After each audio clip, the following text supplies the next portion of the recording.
Un saludo cordial a todos los participantes en este webinar, Cálculo Mecánico y Eléctrico de Líneas de Transmisión, dictado por el ingeniero Luis Simón Cecín. La empresa que organiza esta actividad es Sistemas RLC, una empresa que ofrece productos y servicios eléctricos y se encuentra ubicada en Ciudad San Cristóbal, Mixco, Guatemala.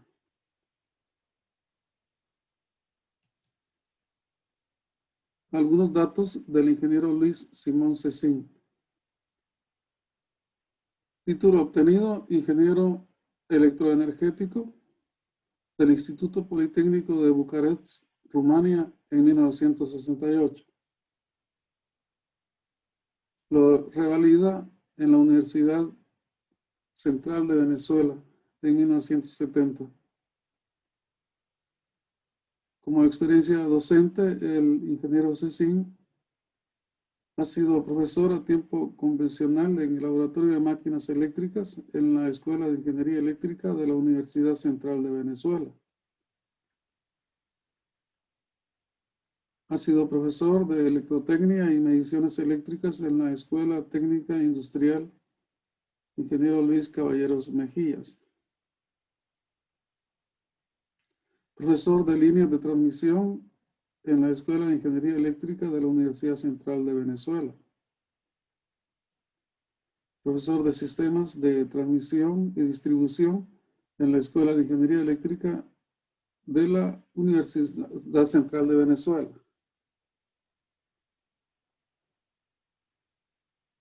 El ingeniero Cecín también ha sido ingeniero proyectista en el Departamento de Redes de Alta Tensión de la Compañía Anónima de Administración y Fomento Eléctrico de Venezuela, CADAFE.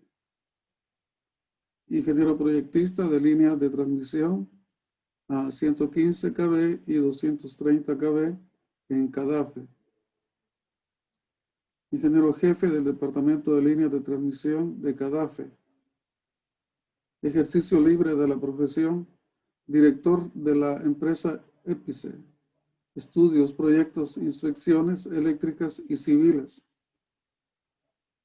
Director de desarrollo de CADAFE, dirección encargada de ejecutar los proyectos y construcciones de las líneas de transmisión de alta tensión y subestaciones de transformación a nivel nacional. Director General de Obras y Servicios de la Gobernación del Distrito Federal. Director del Proyecto y Construcción de la Represa Uribante, Caparo, de CADAFE, de 1100 megawatts. Director General Sectorial de Vialidad Terrestre del Ministerio de Transporte y Comunicaciones.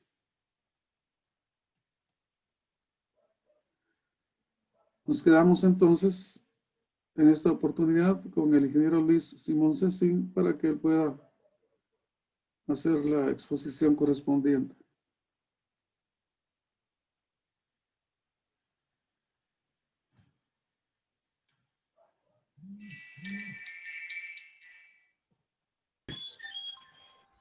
Bueno, voy a comenzar entonces a dar por la asistencia a todos los presentes.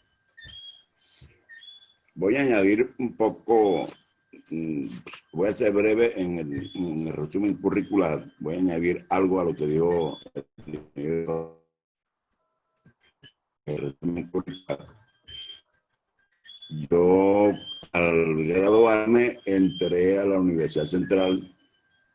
Allí empecé, por supuesto, a dictar la cátedra de máquinas eléctricas. Que era la Empresa Nacional de Energía Eléctrica de Venezuela. Y se creó la sección de transmisión. Apenas 2 personas que integramos esa sección.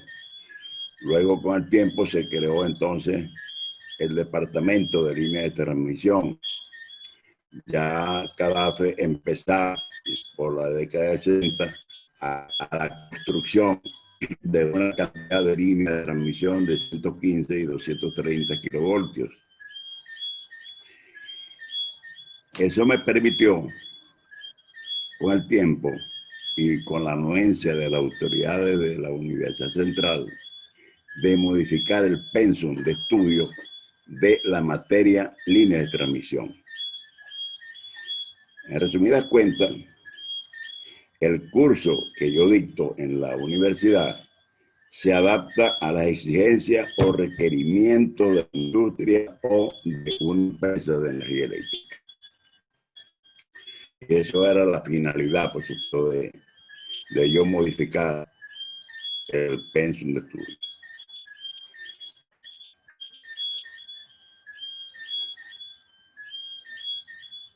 Empiezo entonces con la primera lámina, que habla de los niveles de tensión que tenemos en Venezuela, los niveles de tensión que tenemos nosotros. Empiezo por la parte de distribución, que serían las 308 kilovoltios, 3.5, 69 kilovoltios. En alta tensión tenemos 115 kilovoltios, 230 kilovoltios. Y en extra alta tensión, 400 kilovoltios y 765 kilovoltios, o sea, 800 kilovoltios. Total de líneas de alta tensión, tenemos aproximadamente unos 26.000 kilómetros de línea de transmisión. El mayor nivel de tensión conocido hasta ahora es de 800 kilovoltios, o sea, 765 kilovoltios. Fue en el año 1981 cuando empezaron a construirse las dos primeras líneas de 800 kilovoltios que salen de la mayor central hidroeléctrica que tenemos en Venezuela, que es la central Guri, hacia el centro del país. Dos líneas que en total son 700 kilómetros de longitud. En total tenemos aproximadamente 2.900 kilómetros de líneas de transmisión de 800 kilovoltios. Y el resto, por supuesto, de los 26.000 kilómetros los constituyen la de 400 kilovoltios, 230 y 115 kilovoltios. Es como una introducción a lo que tenemos aquí en Venezuela. Me tocó en ese entonces, ya yo tenía el ejercicio libre de la profesión cuando me tocó inspeccionar la construcción de esas dos primeras líneas de 800 kilovoltios. Bueno, lo que dije al principio, que el curso se adapta a las exigencias o requerimientos de la industria, es decir, la finalidad, el objetivo principal de este curso es darle las herramientas al ingeniero para que las utilice en campo y llegue hasta el final a echar un proyecto completo de línea de transmisión. La primera actividad de un proyecto, una línea de transmisión, por supuesto, es el estudio de ruta o el trazado de la línea. ¿Qué nos dan a nosotros? Nos dan primero la tensión de servicio de la línea. Nos dan la ubicación de las subestaciones, tanto de salida como de llegada, y la ubicación de los pórticos de salida y de entrada de la línea de transmisión. Y nos dan la potencia a transmitir. Esos son los tres elementos que nos dan para comenzar con el proyecto. Esto es mi manera de ver las cosas. La actividad más importante que tiene la transmisión, que es el trazado de la ruta. Por supuesto, sobre los planos de cartografía se trazan muchísimas alternativas. Se van, por supuesto, desechando alternativas en la medida que explicamos los criterios de ingeniería, los criterios técnicos, los criterios económicos. Luego que tengamos todo eso estudiado sobre los planos, ayudado por supuesto con las imágenes satelitales. Nos vamos entonces al recorrido de campo y ahí por supuesto afinamos el trazado de la ruta de la línea. Ahí entonces hacemos la ponderación de esos criterios y ambientales. Y por supuesto, de allí entonces se selecciona el trazado más conveniente desde el punto de vista técnico y desde el punto de vista económico. Luego viene la otra actividad de campo, que sería el levantamiento del perfil longitudinal del terreno. Aquí les muestro un plano que nosotros utilizamos aquí en Venezuela, con todas las normas, por supuesto, de diseño. Y la otra actividad de campo es la resistividad del terreno, la medición de la resistencia eléctrica del suelo. Ya entonces, con esas tres actividades, esos son los insumos que tenemos para paralelamente, por supuesto, empezar ya con los cálculos eléctricos y mecánicos de la línea de transmisión.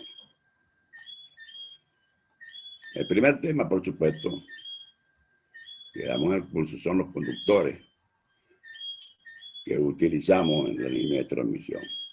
Ahí hablamos, por supuesto, de los materiales utilizados para la fabricación de conductores, que como ustedes saben, los materiales mejores conductores de electricidad son el oro, la plata, el cobre y el aluminio.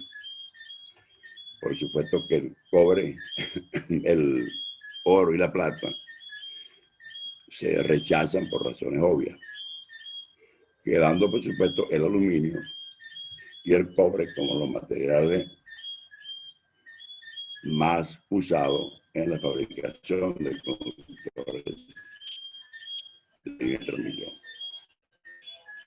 Ya nosotros tenemos líneas con conductores ACCR, que es el conductor de aluminio con alma de acero.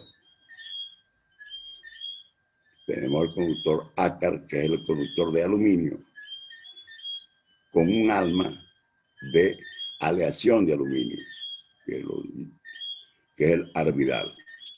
Es un aluminio, por supuesto, de mayor resistencia. Este núcleo, tanto el acero como el arbidal, le dan más resistencia al conductor de aluminio. El otro conductor que utilizamos es el conductor albidal, que es el conductor totalmente de aleación de aluminio. Y últimamente estamos estudiando aquí en Venezuela la posibilidad de utilizar los conductores de alta temperatura y baja flecha. Entre esa familia de conductores, el más utilizado es el ACSS, que todavía no lo tenemos aquí en Venezuela, por supuesto.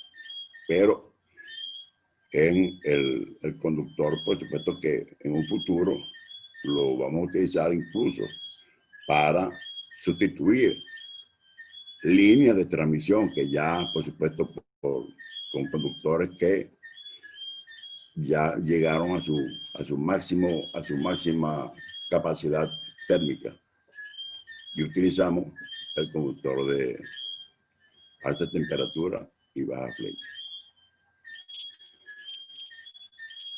En ese mismo tema introducimos nosotros la acción del viento sobre los conductores y cable de guarda. Por supuesto, la presión de viento sobre los conductores y cable de guarda que le va a imprimir a la estructura, que son las encargadas, por supuesto, de soportar estos conductores. Esta presión de viento también la calculamos para las torres y presión de viento también sobre los aisladores. Son presión para viento de 5 minutos de duración, velocidad de viento. En este mismo tema, tocamos la ecuación de la catenaria o la curva geométrica de un conductor. Allí, por supuesto, al tener la ecuación de la catenaria, nos serviría a nosotros, uno, primero para calcular la flecha del conductor con apoyos a igual nivel y para apoyos a diferente. Y después, este mismo tema, calculamos la longitud del conductor en función de la flecha. Luego de este tema, pasamos a la ecuación de los cambios de estado. Esta ecuación de los cambios de estado es la ecuación que relaciona los valores de las tensiones que adquiere el conductor en dos estados ambientales diferentes. Es decir, cuando cambia la temperatura o cambia la velocidad de viento o cambian ambas a la vez. Lo que interesa primordialmente es que en la peor de las contingencias, que sería temperatura mínima y viento máximo, el conductor no sobrepase una tensión máxima admisible.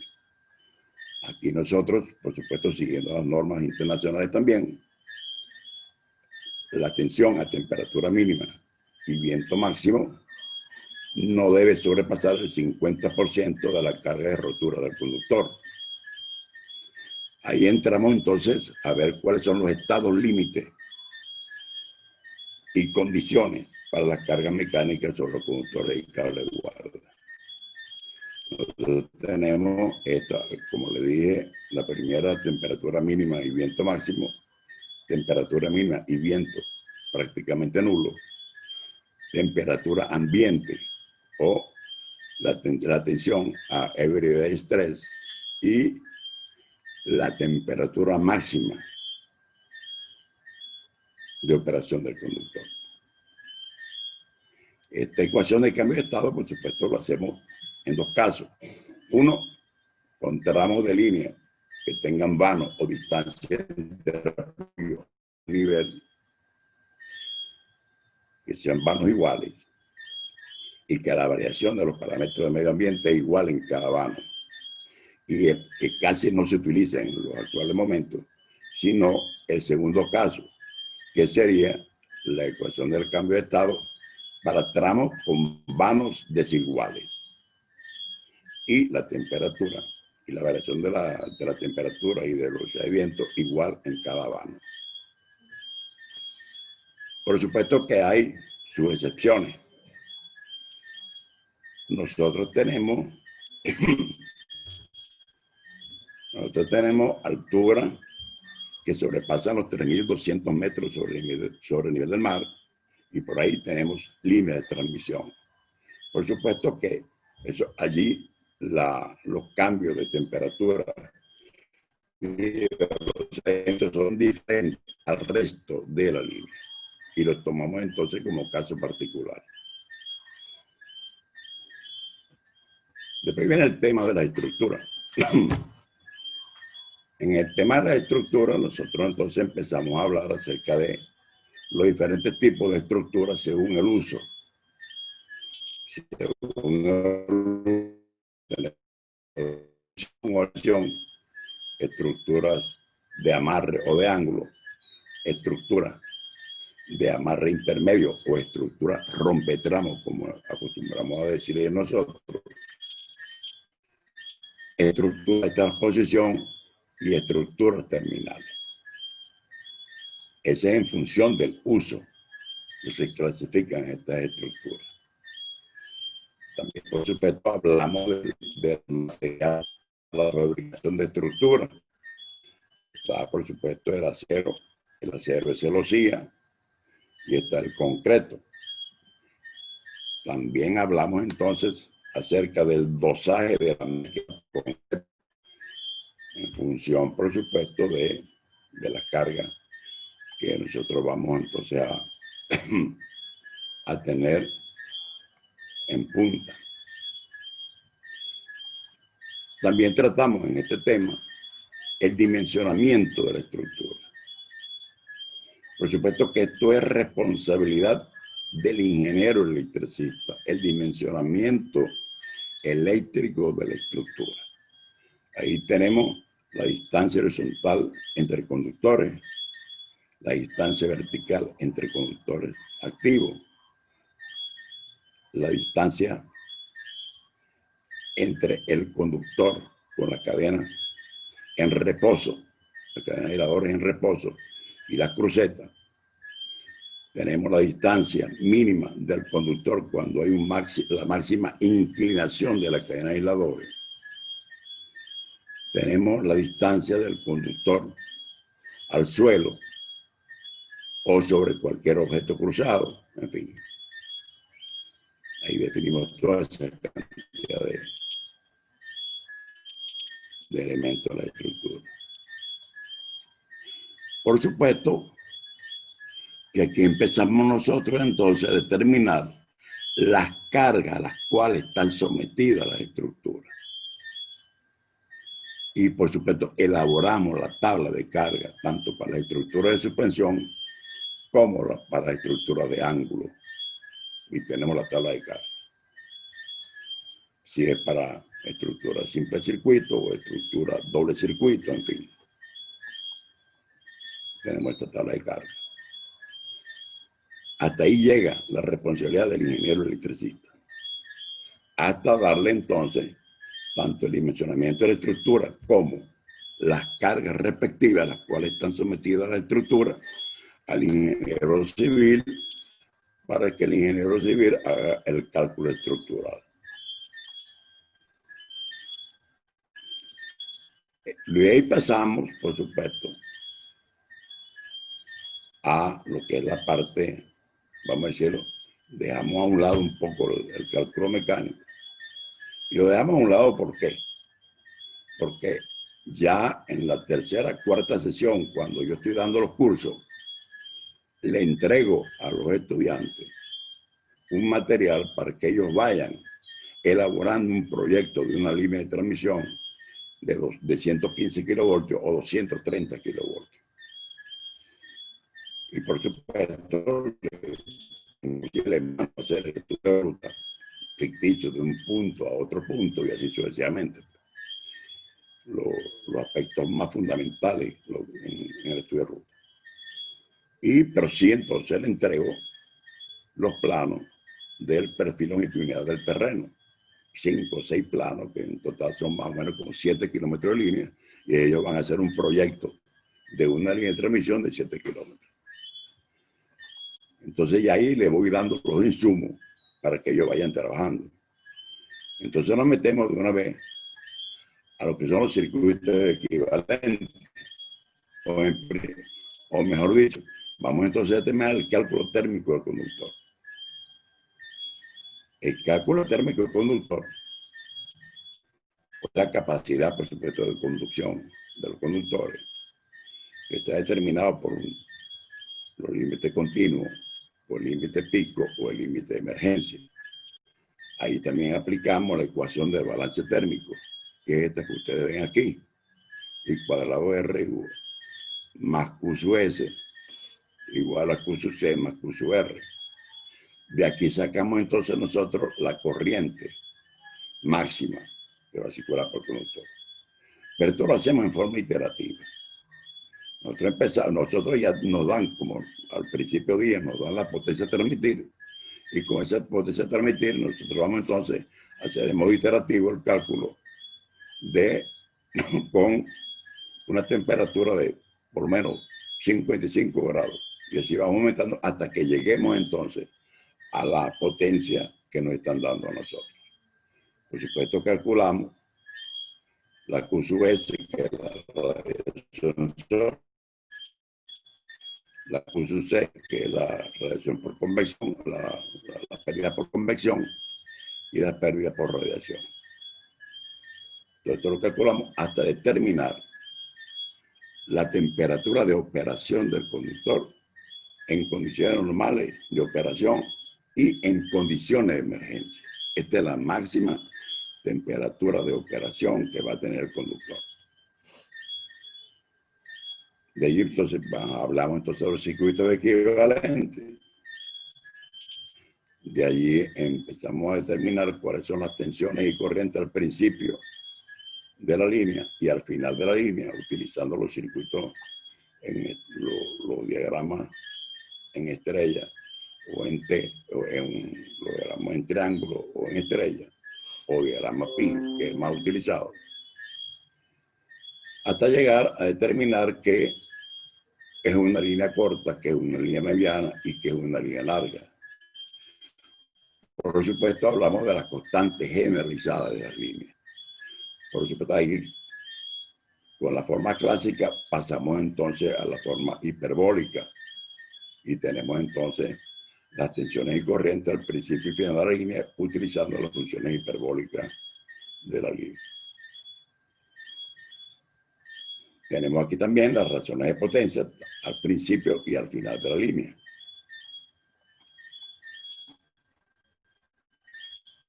Después nos vamos a un tema muy importante, que es la coordinación de aislamiento.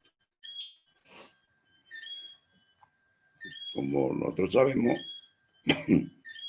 el aislamiento de las instalaciones es solicitado por la tensión de servicio de la línea. Por diversas causas, la instalación está sujeta a soportar tensiones mayores o tensiones por encima de la tensión de servicio. O sea, cualquier incremento de la tensión de las instalaciones por encima de la tensión de servicio se denomina sobretensión. Estas sobretensiones se agrupan en dos categorías: sobretensiones internas y sobretensiones externas. Las sobretensiones internas son la frecuencia industrial y sobretensiones internas por maniobra. Y las sobretensiones externas son la producida por la descarga de rayos. Estas, por supuesto, es obvio que estas sobretensiones externas no dependen de la tensión de la línea, sino que están vinculadas al nivel isoceráunico, que sería el número de días con tormentas eléctricas por año, a la resistencia de la torre y a la resistencia eléctrica del terreno. Dígame.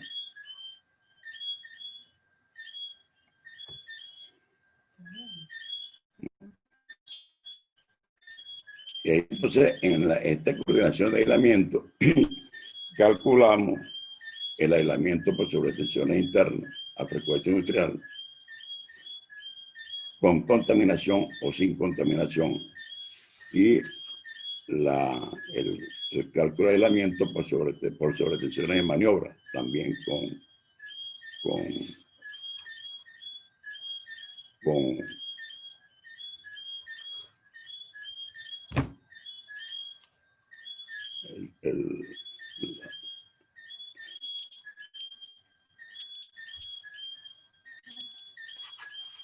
si hay contaminación, por supuesto, esta contaminación, según el EPRI, se clasifica en contaminación despreciable, contaminación ligera, alta y muy alta. Aquí tenemos bastante contaminación, sobre todo, por supuesto, en la parte cercana al mar. Tenemos el cálculo por sobretensiones atmosféricas. Como dije que esas sobretensiones atmosféricas dependen de la resistencia también del suelo. Aquí entonces introducimos un tema que es la puesta a tierra. Entonces, muy por encima, vamos entonces, le damos cuáles son los arreglos de puesta a tierra que se utilizan en las torres de línea de transmisión, que serían la contrapesos longitudinales, contrapesos con jabalina que son varillas de copperware enterradas cerca de la pata de la torre,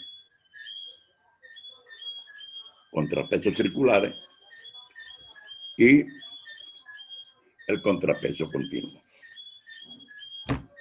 la puesta a tierra continua.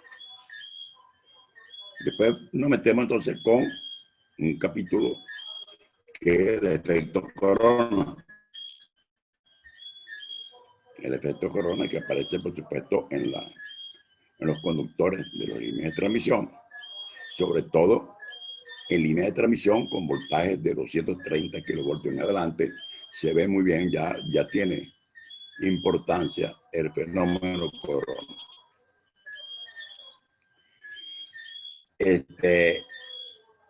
Aquí calculamos la tensión crítica de derretivo y las pérdidas por corona. Calculamos también los fenómenos o los campos eléctricos, ruido audible y radiointerferencia. Una vez que tenemos todos estos calculados, todos estos valores de ruido audible, radiointerferencia, en fin, considere prudente introducir un tema que es el ancho de la franja del derecho de paso. ¿Por qué? Porque está relacionado con estos valores de fenómenos eléctricos. Aquí, por supuesto, le doy más o menos las fórmulas para calcular el ancho del derecho de paso en función de la tensión o en función del voltaje de la línea. Aquí en este gráfico, ustedes ven aquí, está la franja del derecho de paso.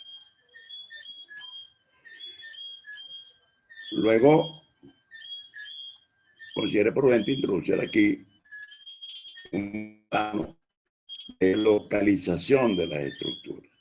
Cuando ya tenemos toda esa cantidad de elementos estudiados y los cálculos realizados, empezamos a hacer la localización de estructuras sobre esos planos que suministramos a los estudiantes, que es el plano del perfil longitudinal del terreno, y aquí vamos a ubicar las estructuras. Por supuesto que aquí nosotros hacemos el parámetro de localización o la plantilla de localización, la hacemos manual. ¿Por qué manual? Porque vamos entonces a decir al estudiante que empiece a hacerla manual, porque cuando salga a las empresas existen programas ya sofisticados, por ejemplo, como el PLC-CAD, un programa lo único que le falta es hablar a ese programa de localización, pero ya ellos saben qué es lo que tiene ese programa dentro.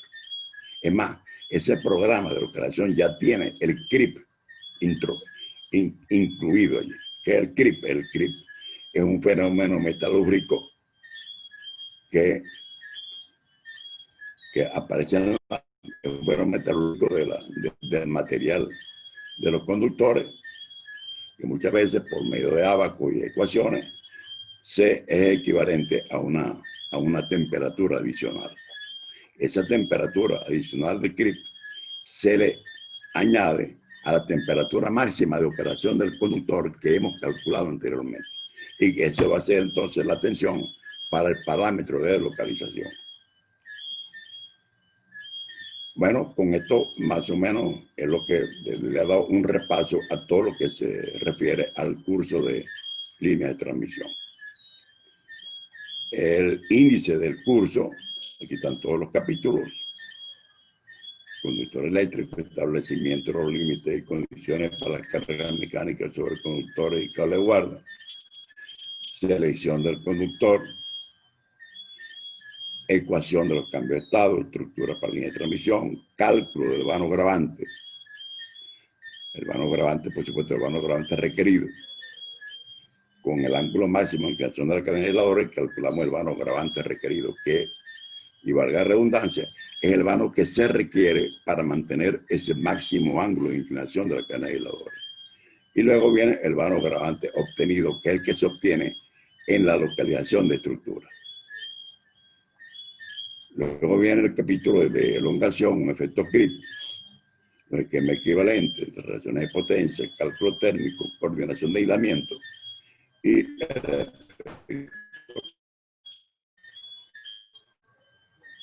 esto es más que todo, pues, a grosso modo, el temario del curso de línea de transmisión y lo que más o menos yo lo que le he indicado hoy en esta noche. Con esto, por supuesto, dejo abierto algunas preguntas que tengan ustedes bien hacer. Con mucho gusto responderé.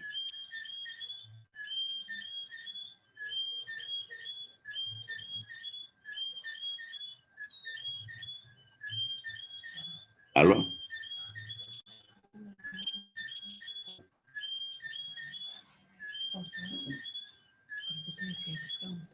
Sí, estaban oyendo. Sí, Ingeniero Cecín, gracias. En el chat no tenemos preguntas. Esperaría que los participantes, si desean hacer alguna pregunta, pues lo pueden también hacer en forma directa o escribirlo en el chat. Tengo una pregunta acá, dice, ¿por qué es importante definir el ancho de la franja de paso?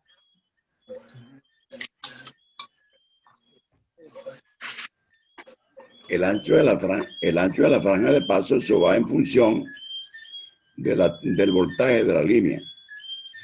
Por supuesto, esa franja de paso es cuando nosotros tenemos la línea ya construida, que está, por supuesto, en servicio.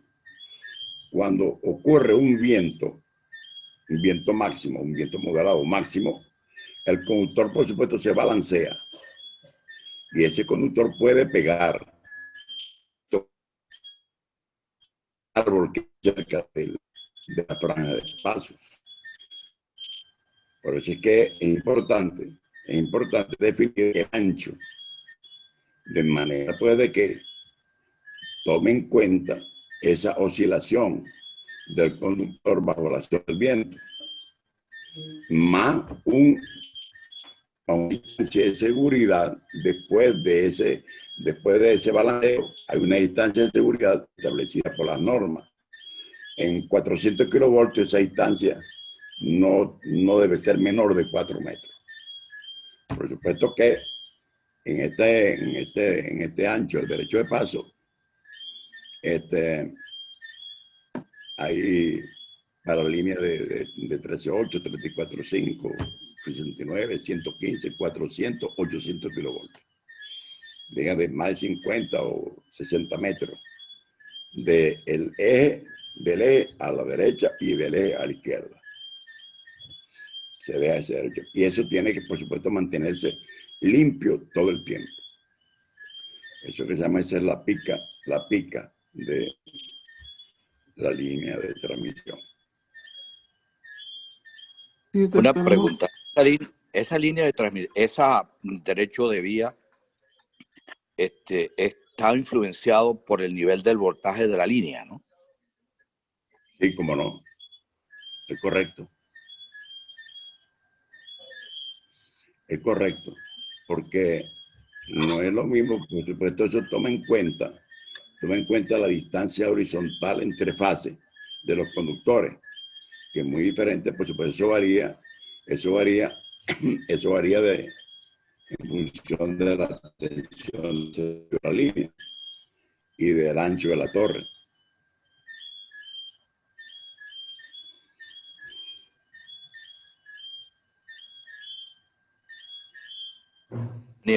Ahora, eso también se conoce como eso es lo mismo de lo que se llama o se conoce como servidumbre. Esa es la servidumbre. Más que todo, esa es la servidumbre. Claro, cuando la empresa prestataria del servicio por supuesto, compra el ancho, o compra la franja de terreno por donde va a pasar la línea. Y la franja de terreno, por supuesto, pertenece a la empresa prestataria del servicio, o a la empresa dueña, por supuesto, de la obra. Ese es el servicio. Muchas gracias. Una pregunta más. ¿Cuáles son las opciones de uso de conductores además de aleación de aluminio? Bueno, están los conductores de cobre. Y lo que dije últimamente son los conductores estos de alta temperatura y baja flecha. Nosotros utilizamos más que todo aquí en Venezuela los conductores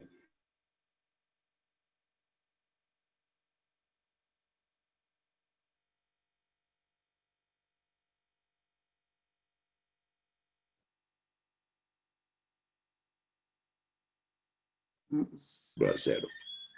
Se fue un poco la señal.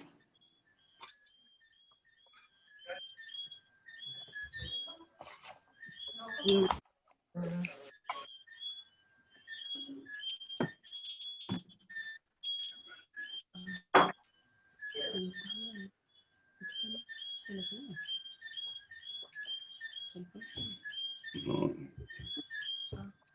Ingeniero Ceci, una pregunta más. ¿Cuál es la diferencia entre una línea corta, mediana y larga? Es una pregunta de un participante. Sí, una línea corta se define aquella línea cuya longitud no debe ser mayor de 40 kilómetros y tensiones hasta 34.5-40 kilovoltios. Una línea mediana, la longitud es hasta 200 kilómetros. Y tensiones hasta 200 kilómetros de longitud y tensiones hasta 230 kilovoltios. Y línea larga, por supuesto, es la línea que tiene, por supuesto, distancias mucho mayores. Y tensiones, por supuesto, hasta 800 kilovoltios. Para eso, dígame. Estamos escuchando. Una pregunta más. ¿Cuáles aspectos prácticos son recomendables para efectuar mediciones de resistividad de terreno? Nosotros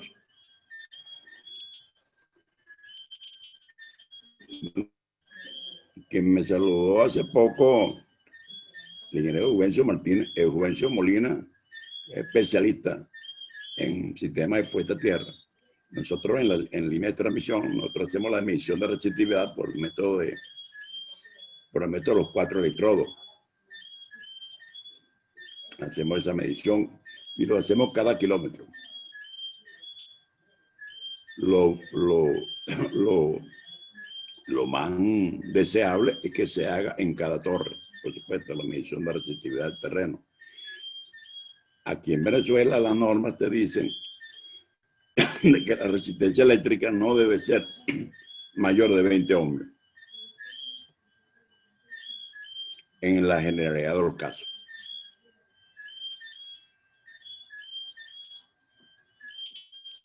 Gracias, ingeniero. Hay una pregunta más aquí, dice, en el sur de Guatemala se utiliza un voltaje de media tensión, 13.800 voltios. ¿Cuántos metros podría tener como ancho derecho de paso entre los árboles y los cables? No sé si entendí bien la pregunta. Dice el derecho, la franja. La franja. La franja, ¿para qué tensión? Es media tensión, 13.8 kV. A 13.8 kV, más o menos, está más o menos como en 20 metros. 20 metros. Sí, 20 metros es suficiente, de 10 metros a cada lado del eje.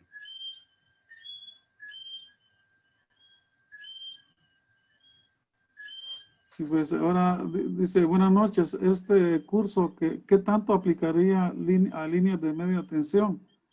Ya que en nuestro medio la demanda de obras eléctricas es en media tensión. Generalmente la mayoría de de los conceptos que estamos aplicando se pueden aplicar también en baja tensión. Claro, en baja tensión, por supuesto, ya no hablamos, vamos a decir, de cadenas de aisladores de suspensión, propiamente dicho. Hablamos de postes de concreto, o postes de madera, o postes de acero. Pero los principios prácticamente son casi los mismos, por supuesto, adaptados al nivel de tensión. De hecho, el curso que yo de distribución, ahí por supuesto hablo de las normas aplicables a las líneas de transmisión y a líneas de distribución. Pero en principio es prácticamente igual. Una pregunta más. ¿En qué punto se toma en consideración la altitud del tramo de la línea? No sé si se refiere probablemente al programa del curso, ¿dónde se trata en consideración? No sé si César Estrada quiere ampliar la pregunta. Sí, buenas noches. Buenas noches. Básicamente no vi en los puntos que se toma en consideración la altitud geográfica de la línea. O dónde se toma en consideración. Gracias. No, bueno, la altitud sobre el nivel del mar se toma muy en cuenta cuando tenemos, por supuesto, el cálculo de cuando estamos haciendo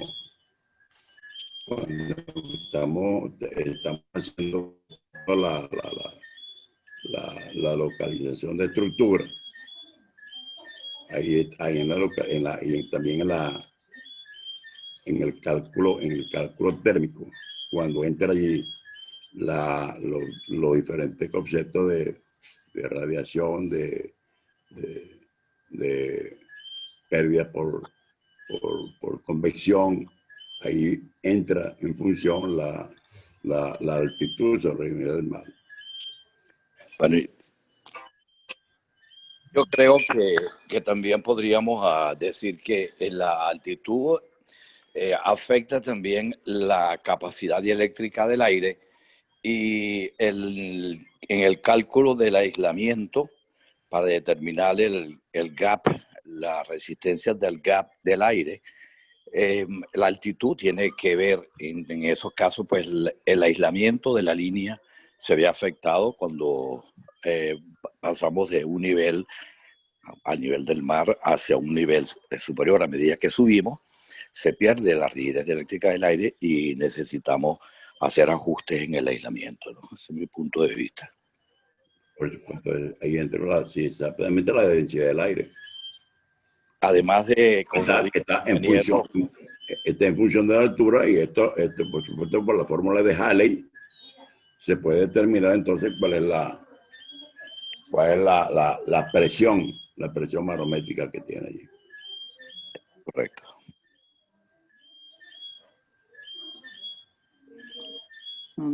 Una pregunta más. ¿Cuáles serían las diferencias en un tendido aéreo para usar apoyos de estructuras en celosía o postes troncocónicos?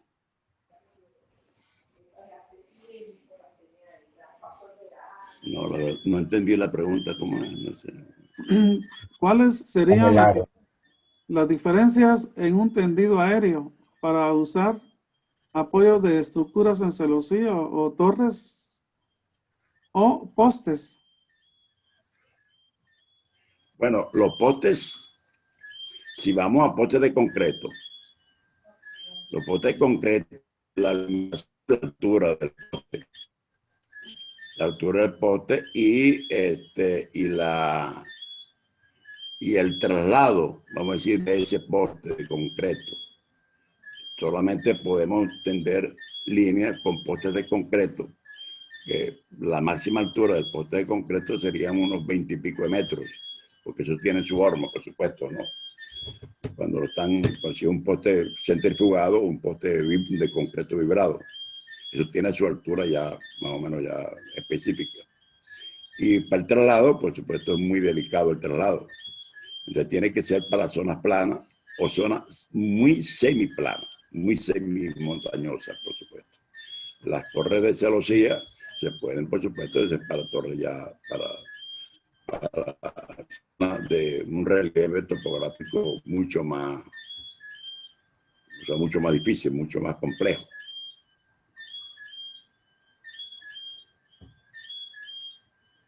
Claro, yo pienso que al estar limitada la altitud o la longitud de los postes, también tendríamos limitación de la longitud de los vanos. Exactamente. Pero principalmente yo creo que el relieve topográfico es el que define pues si podemos utilizar un poste o utilizar torres de celosía. Además, en las zonas montañosas, el acceso mismo impide la acometida de postes de concreto porque el transporte pues, a esas zonas se hace complicado, ¿no? Bueno, si se va a llevar, por ejemplo, enxuto, en gandola, enxuto, por supuesto, es complicado porque ahí se puede fracturar el poste, se puede deteriorar. O en zonas, por supuesto, donde la ley penal del ambiente te impide hacer deforestaciones. Tienes que transportar, por ejemplo, esos materiales los tienes que transportar en helicóptero. Transportar un poste de esa longitud es bastante complejo, ¿no? Bastante difícil. Ya en estructura es mucho más fácil. Correcto, claro. Es por parte, por cuerpo. Y la estructura es armada en sitio, ¿no? Muchas gracias. ¿Existe alguna tabla donde se pueda contar o encontrar, supongo, el ancho de paso? ¿Existe algún cálculo para ello? Y cómo no, hay aquí, ya le voy a poner aquí, en esta figura que está aquí en la pantalla, fíjense ustedes que de aquí a aquí, la C es la mitad de la distancia horizontal entre conductores cuando el conductor está en reposo. Y de la distancia B es cuando la cadena tiene su máxima inclinación. Aquí la flecha más la cadena de aisladores, la longitud de la cadena de aisladores. Y esta A que está aquí es lo que yo le decía que es una distancia horizontal, ya por norma, que se debe tomar en cuenta. Si se suma A más B más C, ya tenemos entonces el ancho de la franja de derecho de paso, o sea, 2 veces esta distancia es entonces el ancho del derecho de paso. Gracias. ¿Cuáles criterios normativos serían aplicables para efectuar un cruce de carreteras? Bueno, uno de los criterios para el cruce de carretera, lo más recomendable en cuando se hace el cruce de carretera es cruzarla con estructura de amarre. Eso es lo que nosotros llamamos aquí estructura de amarre intermedio. Estructura, por supuesto, que las cadenas están en posición horizontal y ahí ya se gana una cierta distancia para cruzar la carretera o autopista o alguna vía férrea. En fin, son estructuras de amarre intermedio o estructura rompetramo, como decimos nosotros aquí. ¿Por qué? Porque está rompiendo el tramo.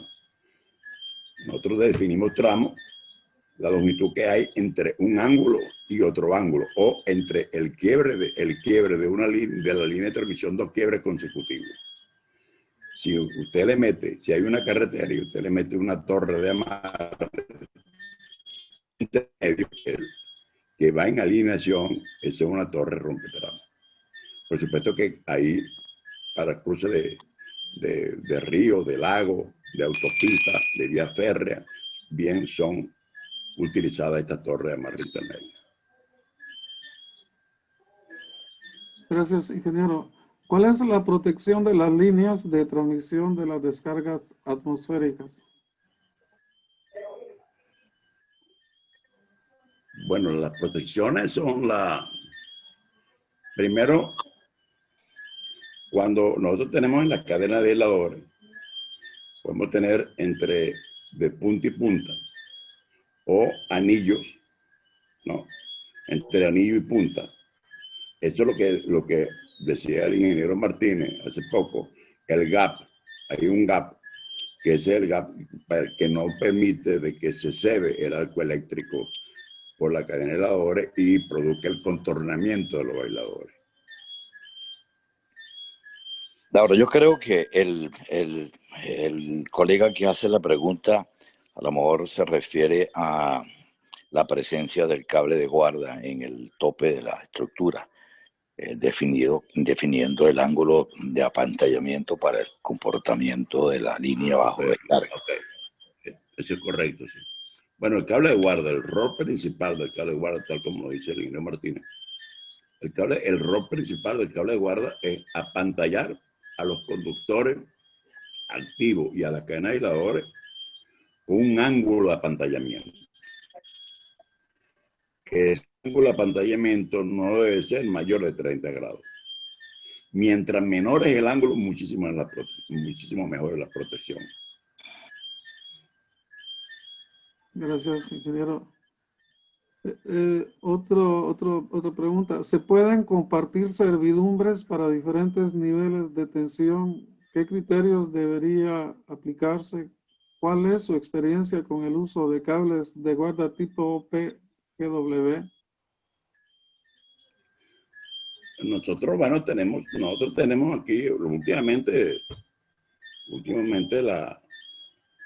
lo que se está utilizando aquí, nosotros cuando tenemos estructuras doble terna con dos cables de guarda, un cable de guarda es OPGW, que sirve para las comunicaciones, en fin, y de protección, por supuesto, también, y el otro el cable convencional de Alumowell, por ejemplo.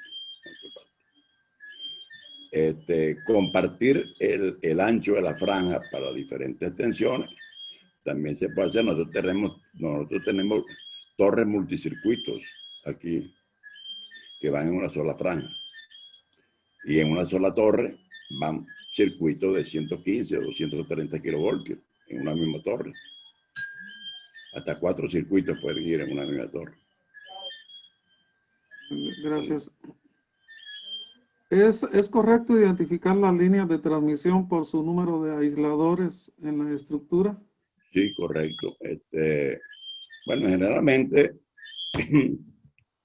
con todos los cálculos que nosotros hemos realizado hasta ahora y que estamos más familiarizados con la determinación del número de aisladores para los diferentes voltajes, por ejemplo, se puede identificar una línea de 115 kilovoltios, está entre 7 y 9 aisladores en cadena de suspensión. Y en cadena de amarre se le añade un elemento adicional. En línea de 230 kilovoltios, el número de aisladores oscila entre 12 y 13 elementos. 230. Y línea de 400, 20 aisladores, 21 aisladores. Y línea de 800 kilovoltios, 37 aisladores por cadena. Muchas gracias. Ahí uno puede ver más o menos de lejos de qué tensión se está tratando o qué tensión tiene esa línea. Sí, gracias. Aisladores de porcelana. Aisladores de porcelana o de vidrio, por supuesto. O de vidrio, sí. Correcto. Para los diferentes niveles de tensión, ¿está normalizado el tipo de estructura? El tipo de estructura. Ajá. Bueno, sí. Generalmente Ya para línea de 400 kilovoltios en adelante se utilizan las torres tipo delta, en la mayoría de los casos, las torres tipo delta. Aquí es común la utilización de ese tipo de torres. Y en las otras son las torres, por supuesto, de celosía, con simple circuito, doble circuito, en fin. Independientemente de la altura, nosotros aquí en Venezuela, en el cruce de Río Orinoco, en un sitio de esos cruces, tenemos una estructura de 250 metros de alto, en 230 kilovoltios. Que ya es bastante, Gracias. 250. Sí. ¿Bajo qué condiciones se recomienda instalar pararrayos intermedios a lo largo de una línea de transmisión? Bueno, para rayos en una línea de transmisión, bueno, nosotros no tenemos todavía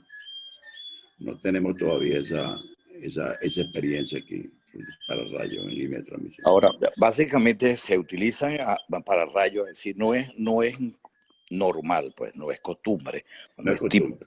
no es típico.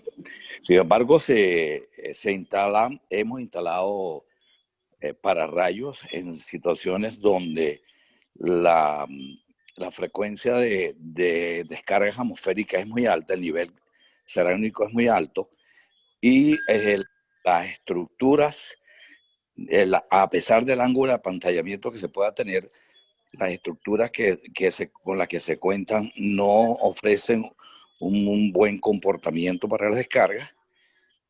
Y uno de los elementos de mitigación es el uso de pararrayos, colocando un pararrayo en cada una de las fases para que tome directamente la descarga atmosférica y la derive a tierra de manera más directa. Sí, pero esa experiencia es en otros países, pero no. Eso es correcto. No Sí, aquí en Venezuela. En Venezuela no hemos tenido ese. No hemos O tenido. sea, no es típico, no es típico para nosotros. No es típico. Aquí tomamos la tasa de salida de línea y en eso calculamos, por supuesto, hacemos los cálculos de sobretensión.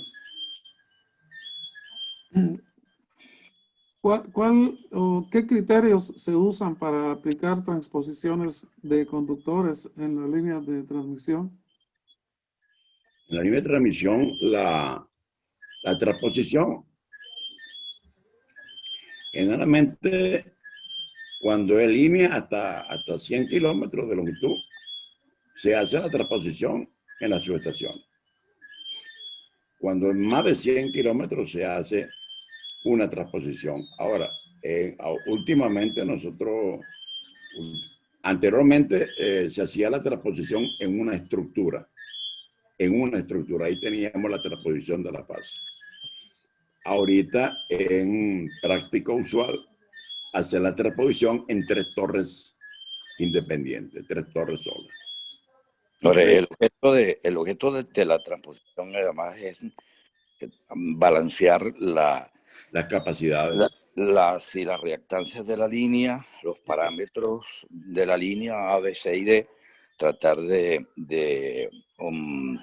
tener la línea de manera que se mantenga a lo largo de toda la longitud de la línea, las fases puedan mantener su reactancia y el resto de su parámetro, pues la impedancia y la impedancia y su reactancia capacitiva e inductiva.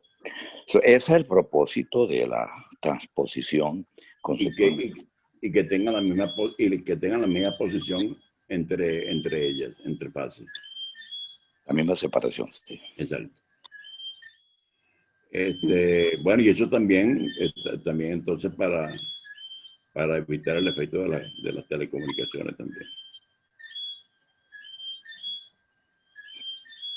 Buenas noches. ¿Existen programas de simulación de líneas de transmisión PLS-CAD que evalúan los parámetros mecánicos de la línea? Sí. 20 metros de franja es para 138 kilovoltios. Es un comentario. Bueno, nosotros venimos utilizando el PLS-CAD desde hace más de, bueno, lo digo yo por experiencia propia, cuando yo estuve trabajando en mi empresa, en el ejercicio libre de la profesión, yo compré el PLC-CAD, lo compré en ese entonces con 3 módulos, el de localización y el módulo de cálculo de fundación y el módulo de cálculo de estructura.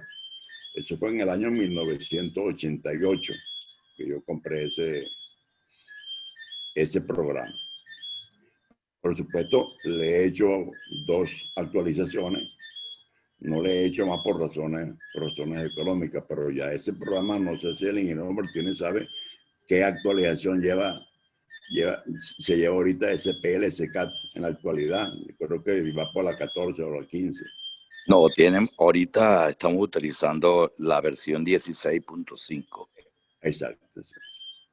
Y sí, básicamente, pues, ese software permite modelar la línea, establecer las tensiones, las flechas, determinar las distancias mínimas a masa y todos los cálculos relacionados. Inclusive las últimas versiones también permiten calcular el cálculo electromagnético de una localización, de una línea completa. Permite determinar cuáles son los cálculos electromagnéticos y hasta el ruido audible y la radiointerferencia, ¿no? Y no importa el voltaje, ¿no? Allí no tiene nada que ver, nada que eso, porque el voltaje está asociado al aislamiento y a las distancias de seguridad. Y todo eso pues es información de entrada en el modelo. Entonces se puede utilizar para líneas de 13.8, 34.5, 69, 115, 138, 230, inclusive para 507.65 kilovoltios, ¿no? Porque no tiene nada que ver con los cálculos eléctricos pertinentes al voltaje, ¿no? Simplemente. Bueno, solamente añadir algo, ¿no? O sea, que si es por efecto corona, cuando se calcula la tensión crítica disruptiva, si es mayor que la tensión de servicio de la línea, por supuesto, ahí no hay pérdidas por corona y de hecho no hay pérdidas no hay ruido audible ni radiointerferencia, por supuesto. Eso es Bueno, sí. Eso lo hemos resuelto también utilizando los bundles de conductores por fase, 2, 3, 6, 8, y reducimos con eso el gradiente en el conductor, el gradiente de potencia de voltaje, y podemos minimizar el efecto del campo electromagnético. Pero todo eso se puede modelar en PLC-CAD, ¿no? Sí, gracias. Otra pregunta, ¿la altitud tiene que ver con el aislamiento? Más bien es un comentario, ¿la altitud tiene que ver con el aislamiento? Es correcto. Sí, Humedad, es correcto. humedad, presión atmosférica y los parámetros que dependen de la temperatura. Es un comentario de un participante. Eso es correcto. Yo le voy a hacer un comentario, ¿no? De un caso que tenemos aquí nosotros en Venezuela. Cuando nosotros, aquí se construyó la hidrocentral que queda al pie de los montes andinos, la central José Antonio Páez. De allí nosotros le damos suministramos energía eléctrica al estado Trujillo, al estado Mérida y a Santa Por. Ahí se tiene que cruzar obligatoriamente a alturas por encima de los 3.000 metros sobre el nivel del mar. Por supuesto que allí la altura influye sobre el aislamiento de la línea. Y no solamente del aislamiento de la línea, sino también sobre el tipo o el diámetro del conductor. Cuando tuvimos esos casos, nosotros lo que hicimos en ese entonces fue Ahí eran más o menos como unos 7 o 8 kilómetros cuando estábamos atravesando esas montañas con esas alturas. Lo tratamos separadamente. Y por supuesto, habíamos tenido un conductor a lo largo de toda la línea de 350 MCM y allí en esa altura nos resultó conductor de 500 MCM y por supuesto tuvo que incrementar en 1 o 2 unidades las cadenas de aisladores con respecto a la aislación y al tipo de conductor. Muchas gracias. ¿Qué normativas y literaturas se utilizarán en el curso?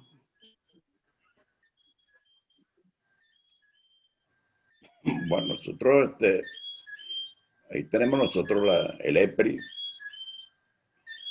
que la IEEE, y tenemos otros autores como, bueno, ahí tenemos Luis María Checa, bastante conocido en la parte hispana.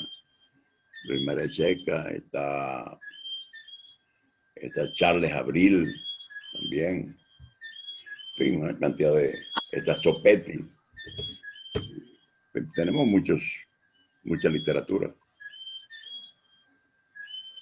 Lo que sí que esa es pura literatura, pero vamos a decir los problemas, vamos a decir, esos problemas, la mayoría de los problemas de líneas de transmisión son hechos reales que nos han sucedido o le han sucedido a otras personas, a otras compañías, y de ahí nosotros tomamos exactamente para resolver los problemas. Gracias. Solo se usan postes de concreto. No existe el uso de postes de acero para líneas de transmisión. Sí, cómo no. Nosotros tenemos, bueno, aquí tenemos hasta 115 kilovoltios en postes de acero. Postes de acero hasta 115 kilovoltios. Postes de acero, vamos a decir, de 3 secciones, o tubulares, o postes de acero hexagonales. También los tenemos nosotros aquí en Venezuela, en 115 kilovoltios. En países como Estados Unidos se utiliza postes de acero hasta 765 kilovoltios, 765 kilovoltios.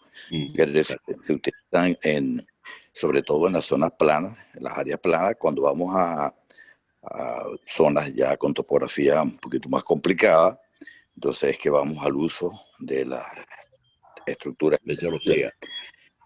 Pero básicamente las líneas que entran y salen de la ciudad y sobre todo sacando energía de las plantas de generación eólica, de los wind farms, se utilizan postes de acero, no importa, 3, 4, 5, con cadenas aisladores en B.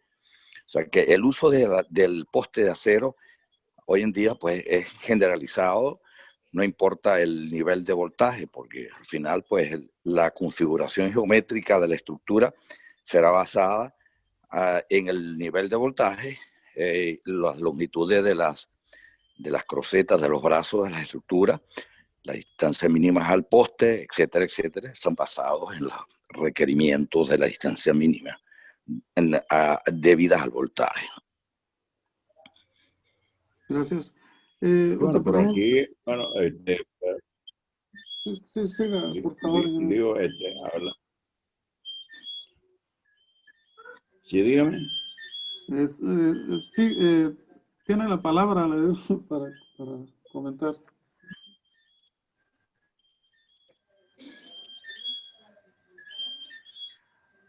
Si no, hago otra pregunta que está escrita acá. Dice, ¿qué experiencia han tenido en líneas submarinas? ¿En? Líneas submarinas. En carro submarino. Ajá. Bueno, nosotros tenemos, en submarino, nosotros tenemos ahorita experiencia. El primer cable submarino que construimos en Venezuela fue en el año 1976 en 115 kilovoltios. una longitud de 21 kilómetros entre tierra firme. Y últimamente, hace más o menos unos 6 años, 7 años, se construyó un cable paralelo a ese en 230 kV también. Y cable sublacustre también tenemos circuito en la parte occidental de Venezuela, en el lago de Maracaibo, en 230 kilovoltios. 2 circuitos en 230 kilovoltios. Y está próximo a construirse, bueno, está en proyecto, un cable en 400 kV. Eso es una longitud de 10 kilómetros más o menos. Gracias. ¿Cuál es su experiencia usando aisladores poliméricos en línea de transmisión? ¿Cuáles son las ventajas y desventajas que pueden tener? Bueno, el aislador polimérico es últimamente pues, uno de los más utilizados, ¿no? Uso para, primero que se compone de una sola pieza. Y el aislamiento, por supuesto, se presta para solventar algunos problemas, por supuesto, de depósito de contaminantes, pues sobre la superficie del aislador de porcelana o de vidrio. Ya en lo polimérico, por supuesto, ya eso es una ventaja. Y son mucho más livianos, por supuesto. Gracias. Buenas noches, profesor Cecín, dice Miguel Rincón. ¿Cuáles serían los mantenimientos que se deberían de realizar en una línea de transmisión? Los mantenimientos. Sí. ¿Entendí? Mantenimiento. Sí, mantenimiento. ¿Qué mantenimientos? ¿Cuál es la periodicidad con la que tendrá que hacerse mantenimiento de la línea? Bueno,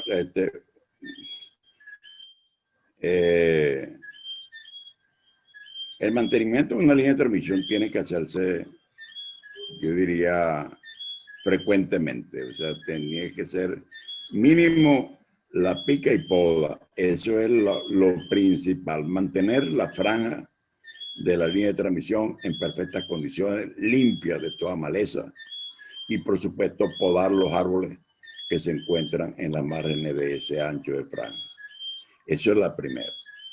Segundo, la revisión de la estructura, la perfilería de las estructuras, si están oxidadas, no están oxidadas, si las fundaciones, por supuesto, tienen grietas, no tienen grietas, ver si todavía están la existencia de las puestas a tierra, que generalmente se las roban.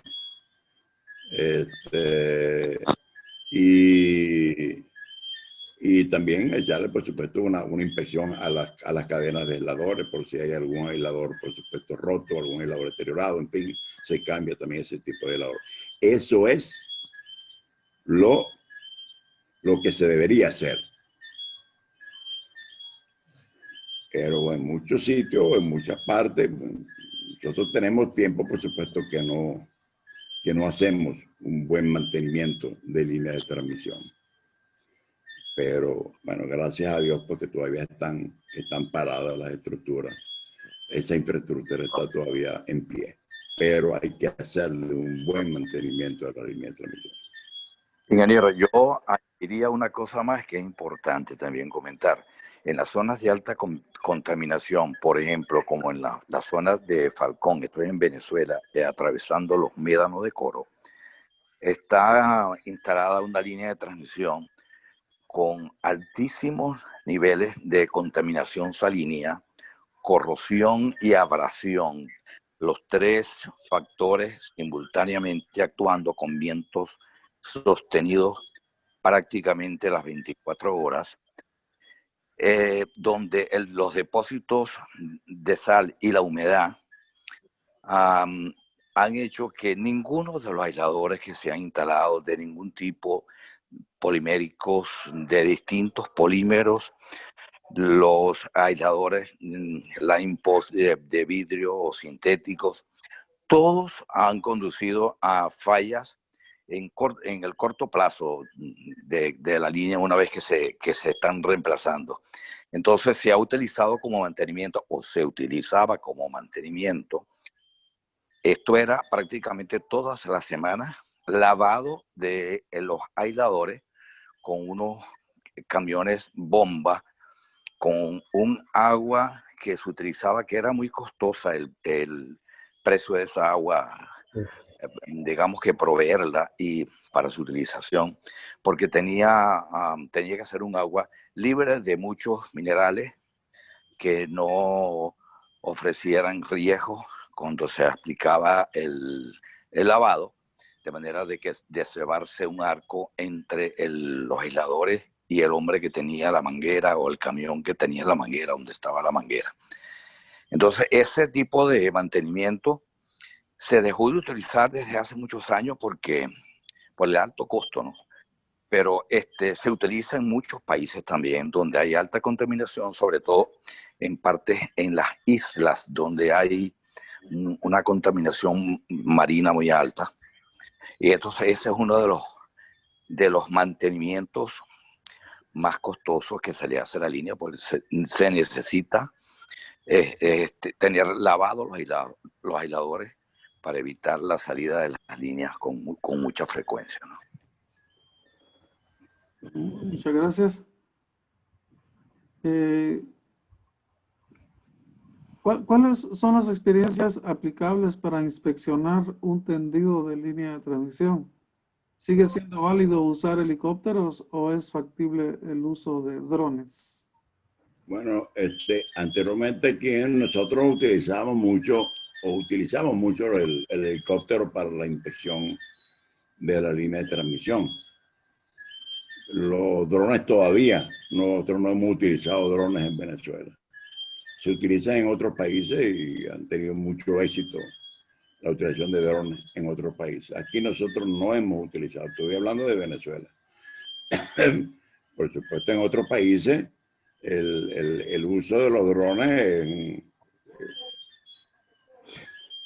ha dado muy buenos resultados. Incluso no solamente para el mantenimiento, sino para la localización exactamente de todos los elementos estructurales, de los elementos que componen la estructura, como son los aisladores, y de ahí se sacan más o menos cuáles son los elementos que están en mal estado. Todo eso se da, incluso con los drones también se puede determinar exactamente las progresivas de cada una de las estructuras y conformar así el mapa de la estructura o el atlas de las líneas de transmisión. Pero aquí en Venezuela utilizamos los helicópteros para hacer las reparaciones o el mantenimiento cuando hay una falla. Realmente nosotros no tenemos así un mantenimiento preventivo. Generalmente estamos ya como buen latino, por supuesto, a hacer los mantenimientos correctivos. Lo ideal es hacer el mantenimiento preventivo a lo largo de toda la línea de transmisión. Gracias. Otra pregunta. ¿Se refieren a pararrayos? Supongo que está haciendo referencia a una pregunta anterior sobre pararrayos y dice, ¿se refieren a pararrayos llamados ionizantes instalados en una línea de transmisión? Sí, de eso fue lo que yo mencioné algo, ¿no? Que en ciertas ocasiones es necesario la instalación de pararrayos en líneas de transmisión de 115-230.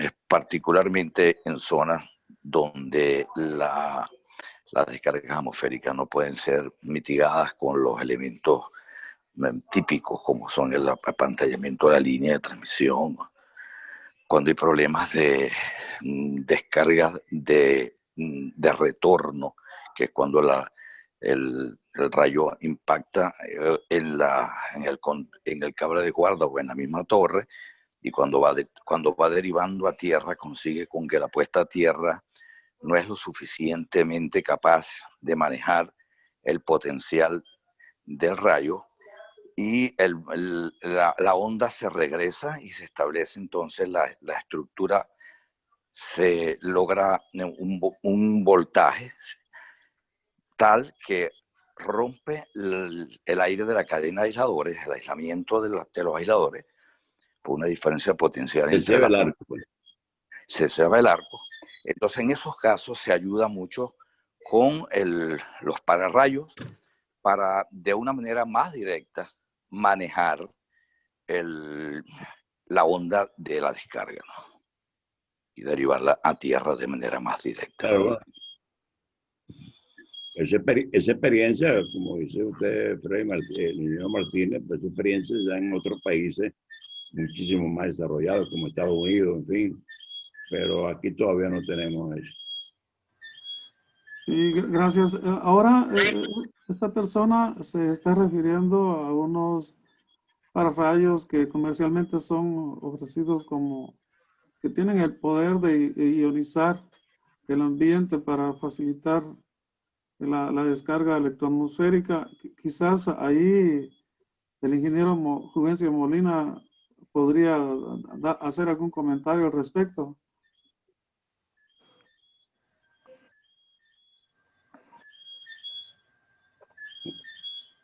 Porque lo hemos platicado algunas veces con el ingeniero Molina. Sí, sí, yo imagino que yo estoy escuchando la exposición y creo que no debemos confundir el uso de la palabra pararrayos con descargadores de sobretensiones, ¿no?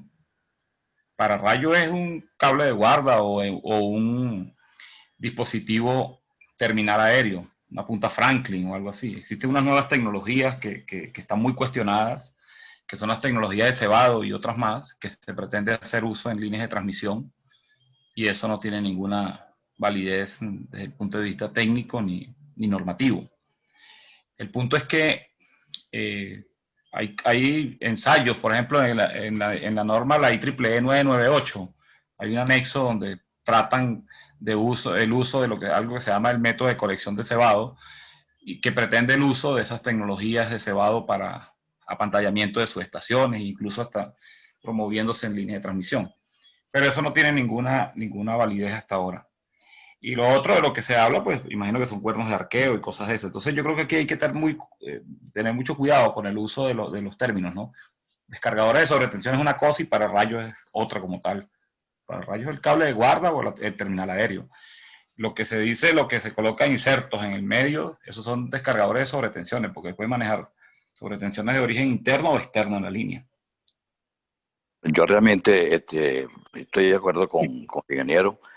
Yo entendí e interpreté que estábamos hablando exactamente de los descargadores, que no es común llamarlos en nuestra literatura aquí en Venezuela, llamarlos como descargadores, simplemente los source arrestor, y que vienen siendo pues lo que conocíamos en el argot típico del pararrayo, como los descargadores, como fueran los pararrayos. No creo que hayamos interpretado que eran como las puntas Franklin o cable de guarda. De todas formas, pues es correcto.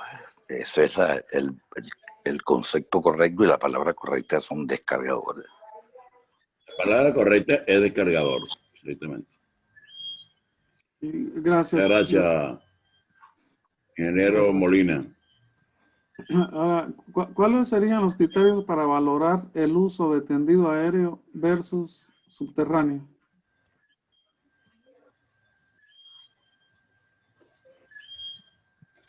Mira, existen casos en que nosotros tenemos casos donde obligatoriamente tuvimos un tendido subterráneo.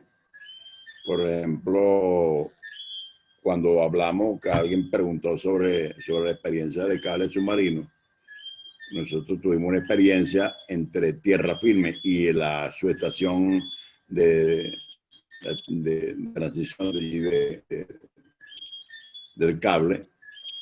Había un pedazo de línea o como unos 6 kilómetros de línea de transmisión aérea. Por supuesto, eso causó un daño a las aves que chocaban, por supuesto, contra los cables y amanecían, por supuesto, muertas. Eso causó un revuelo a nivel internacional desde el punto de vista ecológico, y hubo que hacer cables subterráneos. Son casos atípicos. Eso, También tenemos en la subestación de Macagua también un cable subterráneo también, un XLP también, lo hicimos más o menos como unos 2-3 kilómetros, así sucesivamente. esa afectación a la vida silvestre pasa en el estado Zulia, en la línea de 400 kV que cruza el lago. Exacto.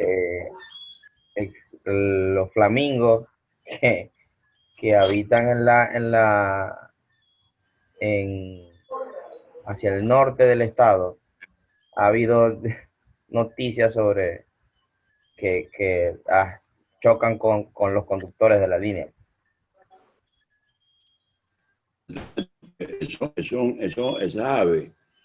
Esas aves como los cataces, cuando ellos se zambullen en el mar, lo primero que pegan en el agua es la vista, y con el transcurrir del tiempo ellos van perdiendo la visión. Y por supuesto chocan contra esos cables. Y nosotros tuvimos un caso importantísimo, incluso de mucho revuelo, que inclusive vino la gente de Canadá, porque nosotros tenemos aquí en Venezuela unas 1.370 especies de aves, entre aves nuestras y aves, por supuesto, de otras regiones, entre las cuales estaba Canadá, una ave que siempre es migratoria, y yo estaba muy preocupado, por supuesto, porque eso estaba en extinción prácticamente. Y bueno, hubo que acatar las recomendaciones de ellos y hacer esa parte subterránea.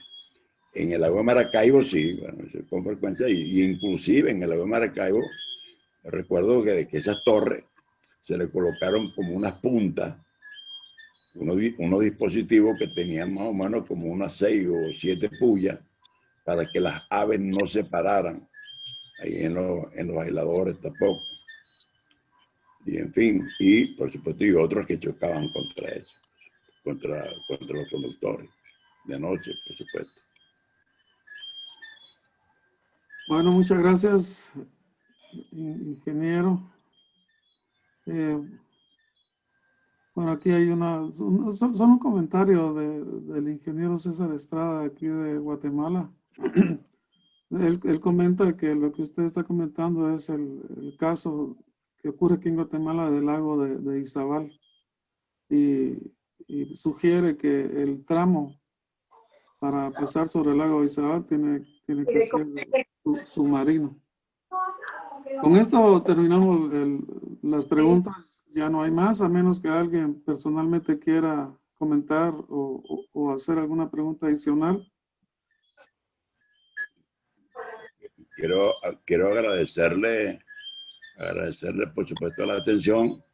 Para mí ha sido muy placentera esta conversación. Soy adicto a esta materia de línea de transmisión.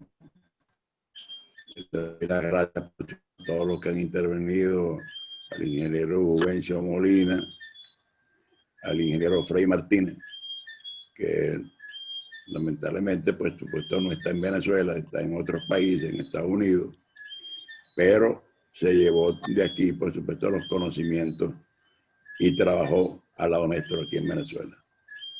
Entonces, le doy las gracias a todos los que han participado y pongo a la disposición del ingeniero Francisco González. Mi correo electrónico, por cualquier pregunta que ustedes tengan a bien hacer, alguna consulta, con muchísimo gusto si yo se la puedo responder. Estoy completamente a la orden.